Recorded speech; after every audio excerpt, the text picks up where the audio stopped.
ஒரு குளத்தில் நிறைய மீன்களும் தவளைகளும் வாழ்ந்து வந்தது. நீங்க அதிகமா இருக்கிறீங்க, எங்களுக்கு தூங்க இடமே இல்ல.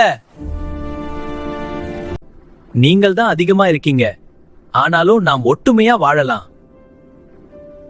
நாங்க கலர் கலரா அழகா இருக்கோம், நீங்க ரொம்ப அசிங்கமா இருக்கீங்க, உங்க பக்கத்துல வந்தாலே நாத்தம் வருது. ஏய், என்ன இப்படி இந்த குளத்தையே நாசம் பண்றீங்க? அங்கு நடப்பதையெல்லாம் கொக்கு பார்த்து கொண்டிருந்தது. இந்த குளத்துல நிறைய மீன் இருக்கு, நமக்கு நல்ல வேட்டைதான்.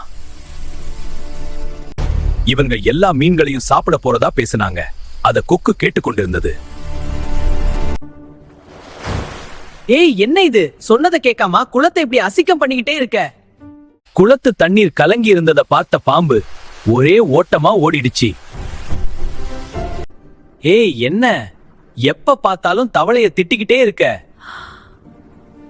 பாம்புகள் மீன்களை சாப்பிட போட்ட திட்டத்தையும் தவளை தான் குளத்து தண்ணீரை கலக்கி காப்பாத்தியதையும் கொக்கு சொன்னது. மன்னிச்சிடு நண்பா, இனி நான் உன்னை திட்ட மாட்டேன். இனிமேல் நாம் நண்பர்கள். பிள்ளைகளே, உங்களுக்கு யார் தீமை செய்தாலும் நீங்கள் நன்மைதான் செய்யணும். மனப்பாட வசனம் சொல்லுவோமா? நீ தீமையினாலே வெல்லப்படாமல் தீமையை நன்மையினாலே வெல்லு. ரோமர் 12:21.